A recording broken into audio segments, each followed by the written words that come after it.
Take a look at all of these averages. These could be averages that you run across at work or in nature. But there's one thing that all these averages have in common. They suck. Welcome back to Lean on Success, where process improvement is self-improvement. My name is Ben. I'm a Lean Six Sigma Master Black Belt. And yeah, I said it. Average sucks. Now you might think I'm a hypocrite because in an earlier video, I actually use average to show why short men are awesome. Well, that's still true. Short men are still awesome.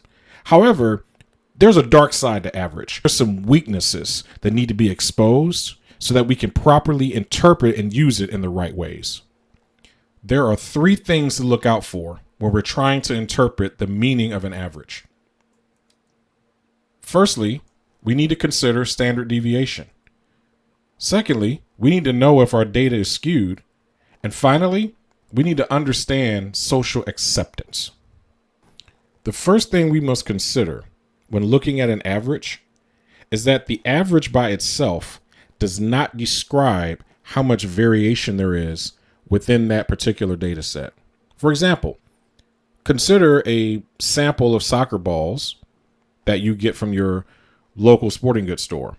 Let's say you pick 20 of them off the shelf and you measure their circumference.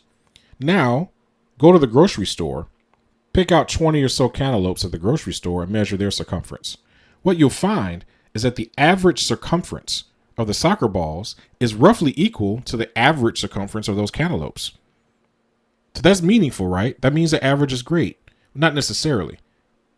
You see, when you pick up a soccer ball and you measure the circumference across 20 soccer balls, what you will find is that the distribution or the way that the differences are spread out across the soccer balls, it has a very skinny, narrow curve associated with it. In other words, there's a low standard deviation. There's not going to be very much difference in the circumference from one soccer ball to another. They're practically identical. And that makes sense because they have to be if they're going to be regulation soccer balls.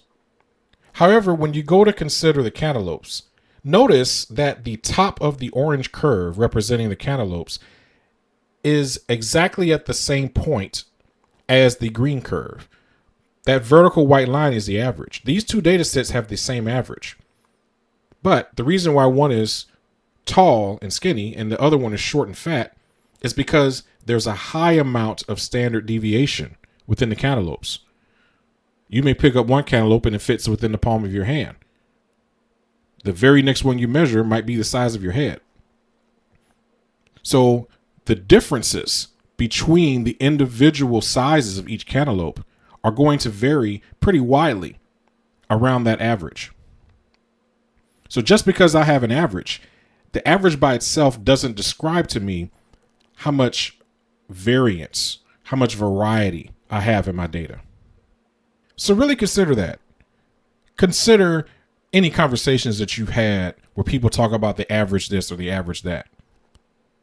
The average can be meaningful, but what you really should be asking is, what's the standard deviation?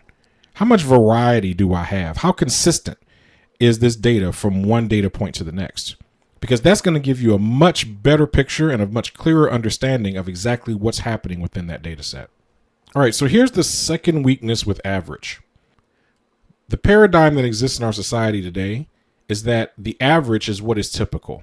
If you give me the average of something, that tells me what the typical performance is. In other words, the average is where the middle of the data is, right? Well, Ben, what's the problem with that? The average is where the middle is, right? Oh, not so fast, my friend. Consider this data that I pulled from a fantasy football site where it measures the points per game scored last season across every player in every draft. Now, if you take the average of this data set and you see the black curve there representing what would be a normal data curve or a normal bell curve, you see that the average is 11. Well, that means the typical performance for fantasy football players is 11 points a game, right? Oh, not so fast. See, as you can see, the histogram or the orange columns, they don't fit very nicely around that black curve that represents the ideal bell curve. The data is skewed. It's lopsided. And when you have lopsided data like this, the average doesn't tell you where the middle is. The typical performance of fantasy football players, based on this data set, is about 9 points a game, because that's what the median is. You see this all the time in other aspects of life. Notice that when good statisticians or good analysts are quoting numbers around income, let's say household income in the United States, they don't use the word average. They use the word median. Why do they use median instead? Well, we know that there is a very small population of people in the United States that make very large amounts of income. So the data doesn't fit this nice smooth bell curve. It's skewed in the direction of the ultra wealthy. So if we want to get a good picture of what the typical American is experiencing or how much money they make, we have to look at the median, not the average. Here's the third weakness with average. Average, in many instances, isn't socially acceptable. Nobody wants to be average, right? Average is bad. Where did this come from, though? Where did we get the idea that average is bad? Well, there's a lot of speculation about this, but I believe that one of the causes for that paradigm is the grade school system. The origin of assigning grades in academic settings can be traced back to ancient Greece. The grades were originally intended as a formative tool at the beginning of the academic cycle. In other words, the instructors would evaluate the student's current performance as a guideline for development to strengthen any weak areas the student may have. However, in modern culture, the grading system evolved into something very different than the early philosophers intended. In the 17th century, Harvard became the first university to conduct exit exams for graduation.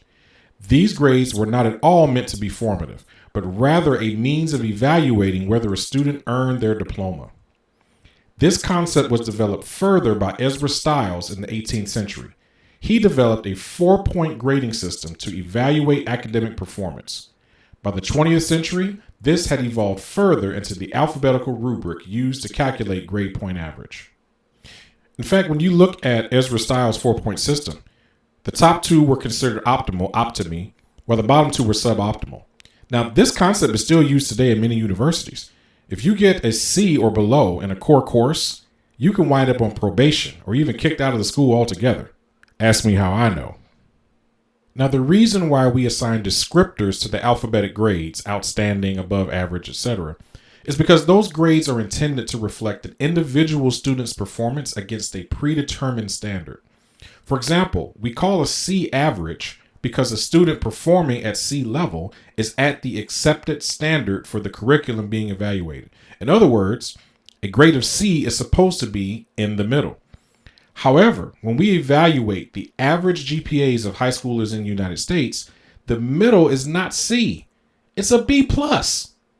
What this is telling us is that the average student is actually performing well above average. That's a little something I like to call cognitive dissonance. Now, we could talk for hours about why this contradiction exists. I'm sure there are many causes we could explore, but what is very obvious is that the academic definition of average is being rejected by our society and by academia itself. So, in conclusion, the next time you come across the word average, you should consider 3 things. How much variation is in the data? Is the data symmetrical or is it skewed? And finally, is there any social relevance to the average? All right, y'all. So thanks so much for checking out this video. Please be sure to hit that like button and subscribe for more content just like this. See you next time.